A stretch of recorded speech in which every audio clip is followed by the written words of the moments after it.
Good evening, नमस्कार। मेरा नाम है देवांग कारिया। मैं आपके सामने पेश करने वाला हूं एक बहुत ही बढ़िया सा series, business growth in spite of covid in association with बिज सीए बिजनेट। ये जो सीरीज जो है साहब, ये कोई मामूली लोगों के लिए बिल्कुल भी नहीं है। ये सिर्फ उन लोगों के लिए है जो लाइफ में कुछ बढ़िया करना चाहते हैं और इस जीवन में, इस दुनिया में जाने से पहले कुछ अपना नाम छोड़ के जाना चाहते हैं। सबसे पहले तो मैं आपको मेरा इंट्रोडक्शन देना चाहता हूँ। मेरा नाम है देवांग कारिया। मैं इस कंपनी का मालिक हूँ जिसका नाम है D cube. D cube 3 D से बनता है। इसका नाम है डिसिप्लिन, डेडिकेशन और डिटर्मिनेशन।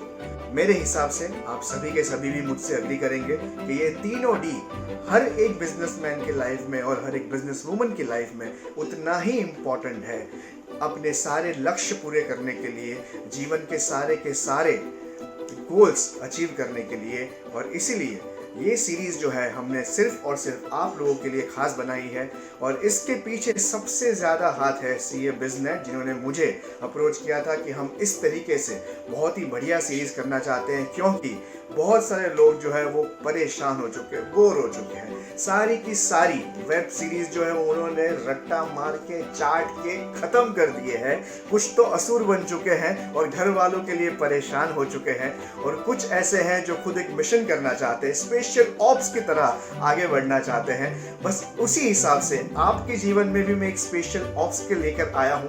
पता नहीं आप इस ऑपरेशंस में हमारे साथ जुड़ेंगे या आप इस ऑपरेशन को अच्छी तरह समझेंगे या नहीं समझेंगे, इसीलिए मैं आया हूँ। दोस्तों, हमारे कंपनी का जो कोर पर्पस जो है, यानी कि जो हमारा विजन और मिशन है, वो ये है कि हम सभी के जीवन में खुशियाँ लाते हैं, चाहे वो पर्सनल लाइफ में हो या प्रोफेशनल लाइफ में। यही as a business coach, as a sales coach, मैं आज से करीबन पिछले 10 सालों से इस इंडस्ट्री में हूँ और मैंने बहुत सारी कंपनीज में मैंने ट्रेनिंग्स दी हुई है, कोचिंग दी हुई है बिजनेस कोचिंग के हिसाब से। और ज़्यादा से ज़्यादा 20,000 से भी ज़्यादा सेल्स के लोगों को मैं सिखा चुका हूँ। करीबन 1000 से भी ज़्यादा बिजनेस पीपल के साथ मैं काम कर चुका हूँ और बहुत सारी कंपनीज में ट्रेनिंग भी दे चुका हूँ। दोस्तों, मैं ये मानता हूँ कि हम लोग हर रोज सुबह एक रीज़न के लिए उठते हैं। मेरा रीज़न ऑफ कोर्स आपके रीज़न से अलग ही होगा। आपका रीज़न आपको पता है कि आप क्यों उठते हैं। या तो कुछ बड़ा है, ऐसी कोई एक बहुत ही गंभीर और बहुत ही इम्पॉर्टेंट चीज़ है आपके जीवन में जो आपको सुबह उठा देती है, या तो कोई लात मार के उठा रहा है, या तो दुनिया आपको फ़ोन करके उठा रही है। मैं नहीं जानता आपके सुबह उठने का कारण क्या है, लेकिन हर एक के जीवन में सुबह उठने का कुछ ना कुछ कारण तो होता ही है। अगर हम ये लॉकडाउन का समय निकाल दें तो मुझे नहीं पता, क्योंकि किन लोगों की तो सुबह जो है वो दोपहर को भी होती है। और दोस्तों, इस लॉकडाउन, हम सभी के सभी आज की तारीख में लॉकडाउन है, यानी कि हर एक चीज़ हमारे लिए बंद है। हमें घर के अंदर रखा हुआ है, हमें बाहर जाने की परवानगी नहीं है। यानी कि बिजनेस ओनर आप जैसे जो है वो परेशान है कि भैया मैं काम कैसे करूं, मैं बिजनेस को आगे कैसे बढ़ाऊं, जो मेरे ऊपर इतना बड़ा सा एक एक्सपेंस का जो मेरे ऊपर एक तलवार लटक रहा है, उस तलवार को मैं किस तरीके से संभालूं। और तो और इस मुकाम में मैं ऐसा क्या करूं जिससे कि मेरा बिजनेस जो है वो आगे बढ़ सके। लेकिन दोस्तों, ये लॉकडाउन सिर्फ आपको घर के अंदर रखने के लिए है। इसका मतलब ये तो नहीं है कि हम लॉक अप कर दें, यानी कि हमारा दिमाग जो भगवान ने बहुत ही बढ़िया तरीके से सभी को दिया है, उसको हमने क्यों लॉक करके रखा हुआ है, हम क्यों उसका सही इस्तेमाल नहीं कर सकते हैं। हम सभी के सभी लोगों के पास एक बहुत ही बढ़िया सा टूल है और वो है थिंकिंग पावर ऑफ थिंकिंग। ये पावर ऑफ थिंकिंग आप और मैं अच्छी तरह बाखूबी अगर निभाए तो हम और आप बहुत बढ़िया काम कर सकते हैं। आज इस पावर को हम किस तरीके से जान सकते हैं, ये आज पहले सीरीज में मैं आपके साथ शेयर करने वाला हूँ। ऑफ कोर्स ये पहला सीरीज में मैं सब कुछ तो नहीं बताऊंगा आपको, क्योंकि आप अगर इंटरेस्टेड है कि नहीं ज़्यादा जानने के लिए, तो ही मैं आपको दूसरे सीरीज में और कुछ बताऊंगा। और दूसरे सीरीज में मैं आप ही के सवालों के जवाब के साथ पेश करूंगा। मेरा मोबाइल नंबर है 9820430451। I repeat 9820430451। और इसी के साथ मैं आपको ये भी कहना चाहता हूँ दोस्तों कि लॉक अप में हम किस तरीके से क्या कर सकते हैं।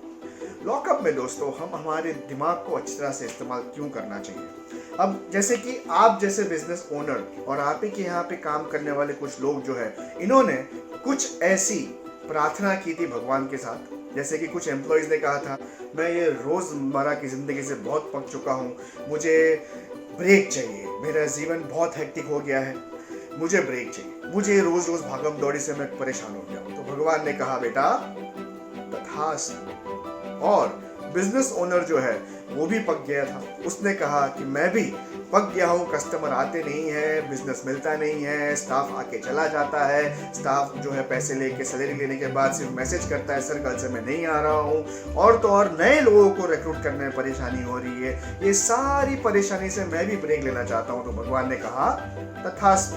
दोस्तों इस तथास्तु वर्ड से मुझे एक बहुत बढ़िया एक स्टोरी याद आती है। एक जगह एक दिन ऐसा हुआ कि दुनिया में एक ऐसा बहुत बड़ा एक सिचुएशन और एक अच्छी एक परिस्थिति ऐसी हो गई कि जो इंसान मांगता था उस वक्त उसे वो मिल जाता था, क्योंकि उसके ऊपर बस उसी वक्त एक पंछी जो है वो उड़ता उड़ता जा रहा था। अब वो पंछी जब भी किसी के ऊपर से जा रहा है, उस वक्त उस इंसान ने जो भी मांगा उसको वही मिला। आज हमारे साथ लॉकडाउन में हम सभी के ऊपर ये पंछी जो है कहीं ना कहीं मंडरा रहे हैं।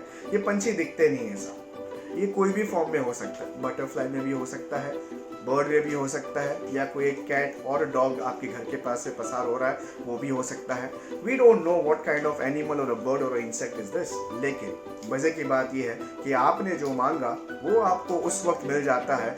आपने मांगा और वहां से ये जो है वो भगवान अब उसके जरिए आके आपको ये बोलता है तथास्तु। सो लॉकडाउन में जैसे कि बहुत लोग जो है वो रोते रहते हैं, अरे रे लॉकडाउन हो गया, मोदी जी ने दूसरी बार एक्सटेंड कर दिया, अब हम क्या कर सकते हैं, हम तो कहीं बाहर जा नहीं सकते हैं, हमारे ऊपर इतनी सारी परेशानियां हैं, इंडिया का तो अभी पता नहीं क्या होने वाला है, इंडिया जो है इकोनॉमी उसका डाउन होने वाला है, मैं अपने स्टाफ को कैसे संभालूं, मैं उनका सैलरी क्यों दूं जब मुझे खुद को इस महीने में पैसा नहीं मिला है।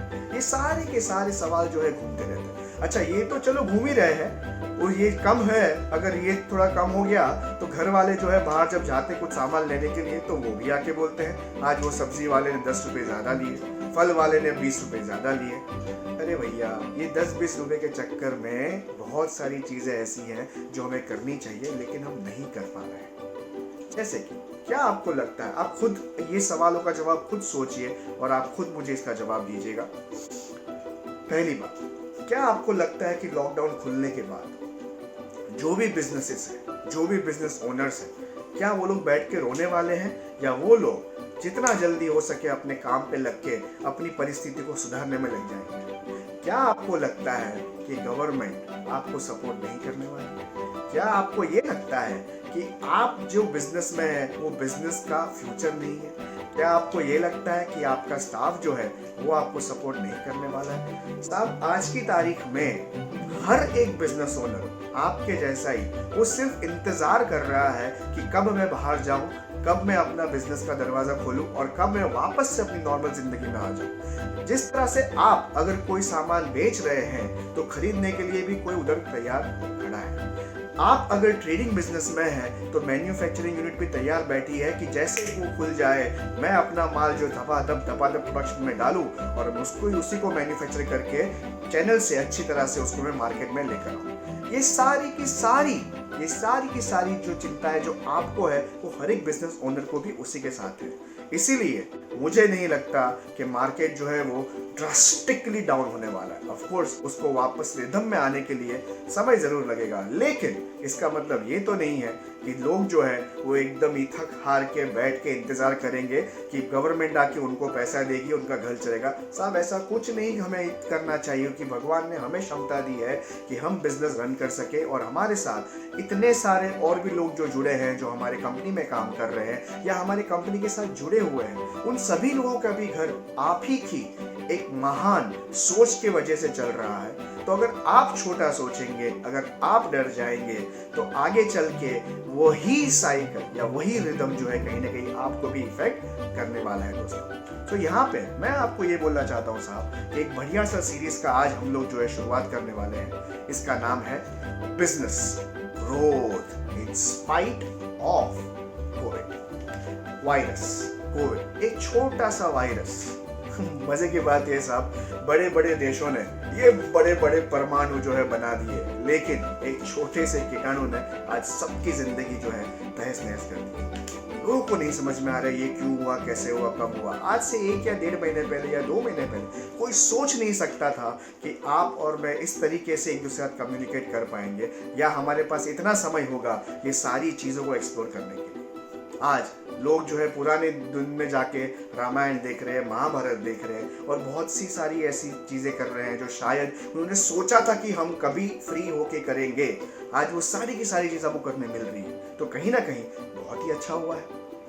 मैं अभी आप सभी बिजनेस ओनर से एक बहुत बढ़िया सवाल पूछने वाला हूँ। आप सभी के सभी इस सवाल का जवाब जो है जरूर दीजिए। सवाल है, आपका primary purpose as a business owner क्या है? आपने जब बिजनेस शुरू किया तो आपने क्या सोच के बिजनेस शुरू किया? क्या मैं सिर्फ अपने लिए कमाना चाहता हूँ, या मैं एक ऐसी कंपनी बनाना चाहता हूँ जो आगे चल के एक बहुत अच्छे मुकाम पे और एक अच्छा नाम कमाए? आपका पर्पस क्या है? आप बिल्कुल ज़रूर मुझे अब मेरे व्हाट्सएप नंबर पे कीजिएगा, जो मैंने नंबर आपको पहले बताया था। दोबारा रिपीट करता हूँ, 9820430451। इस पे मुझे ज़रूर व्हाट्सएप पे मैसेज कीजिएगा। दूसरे सीरीज में मैं कुछ लोगों का नाम भी इसमें अनाउंस करूंगा जिनका पर्पस मुझे बहुत अच्छा लगा है, लेकिन मैं आपके साथ शेयर करना चाहता हूं। जीई कंपनी के जो सीईओ थे जैक वेल्च, उन्होंने कहा था कि 3 ऐसे प्राइमरी मेजर्स है जिनके पीछे वो काम करने वाले हैं। सबसे पहला customer satisfaction, number 2 employ satisfaction, and third and the most important is रोकड़ा, यानी कि कैश फ्लो। ये 3 चीज के ऊपर उन्होंने जब काम किया as a CEO. GE company दुनिया की सर्वश्रेष्ठ कंपनियों में से जानी जाती है, और जैक वेल्च साहब ने इसका बहुत ही बढ़िया तरीके से काम संभाला और कंपनी को उस मुकाम पे लेके गए। और ये इसे ले गए क्योंकि उनका पर्पस क्लियर था कि मुझे किस पे काम करना है। मैं आप सभी लोगों से दोस्तों यही कहना चाहता हूँ, आपका पर्पस क्या है, और इस पर्पस को लेके आप अपना समय किस तरीके से आज के टर्न पे बिता रहे हैं, मेरे साथ बिल्कुल शेयर कीजिएगा आपका थॉट क्या है। इसी के साथ मैं आपको और एक इंसान की बात बताना चाहता हूँ, स्टीफन कोवी, जिन्होंने बहुत ही बढ़िया एक स्टेटमेंट लिखा था कि एक लीडर या एक बिजनेस ओनर आप जैसा, वो जो एक ऐसा बंदा है जो एक ट्री टॉप पे जाता है, बड़े ही मन लगा के, दिल लगा के, बहुत ही ज़्यादा मेहनत करके वो ट्री टॉप पे चढ़ता है, ऊपर पहुंचता है, और ऊपर पहुंच के वो नीचे देखता है, अच्छी तरह से उसका वो मायना करता है कि किस तरीके से सब कुछ हो रहा है, और उसके बाद वहाँ पहुँच के वो ज़ोर से चिल्लाता है, अरे बाबा, हम तो गलत जंगल में आके बैठे हैं। बिजनेस ओनर के साथ हमेशा ऐसे ही होता है। हर बिजनेस ओनर के साथ 2 चीज़ें साथ में चलती हैं। पहली, जिसे हम कहते हैं चैलेंजेस, और दूसरी जिसे हम कहते हैं अपॉर्चुनिटीज। अनफॉर्चुनेटली हम सभी के सभी बचपन से उन लोगों के साथ घिरे हुए हैं जो नेगेटिव बात करते हैं, यानी कि चैलेंजेस के बारे में बार बार हमें बोलते रहते हैं, ये मत करो, ये तो खराब है, ऐसे करके तो कुछ होने नहीं वाला है, अरे तुम क्यों मेहनत कर रहे हो, क्या तुमको गवर्नमेंट ने दिया क्या कि तुम गवर्नमेंट के लिए ये सब करोगे, तुम क्यों ये सब परेशानी कर रहे हो, अरे देखते हैं जब लॉकडाउन खुलेगा तब सोचेंगे, तब करेंगे। बस इसी हिसाब से मेरे दोस्तों, ये सोच की वजह से आज की तारीख में बहुत सारे बिजनेसेस हैं या बिजनेस ओनर्स हैं जो स्ट्रगल कर रहे हैं। स्टडी ये कहता है कि 98% ऑफ बिजनेस ओनर्स फेल होते हैं। वो इसीलिए क्योंकि उनकी सोच, उनकी काम करने की क्षमता और उनके काम करने का धैर्य, ये तीनों में बहुत ही ज्यादा अनबैलेंस्ड है। मैं आपके सेकेंड सीरीज में ये बताने वाला हूं कि सबसे पहली चीज हमें क्या करनी चाहिए, हमें किस तरीके से इस परिस्थिति या इस सोच से बाहर आना है। तो उसके लिए वापस से रिपीट करता हूं दोस्तों, मेरा व्हाट्सएप नंबर जो है 9820 304551। मुझे व्हाट्सएप कीजिए, मैं आप सबके साथ मैं आपको उसके ऊपर जवाब भी दूंगा और अगले सीरीज में जिनका पर्पस मुझे अच्छा लगा उनका नाम भी मैं यहाँ पे लूँगा। और इसी बात के साथ दोस्तों, मैं जो है आज हमारा फर्स्ट पार्ट यहीं कंप्लीट करता हूँ, इसी शुभकामना के साथ कि आप सभी के सभी घर पे होंगे, सुखी होंगे, हेल्दी होंगे, घर पे रहिए, सेफ रहिए। Thank you so very much, take care.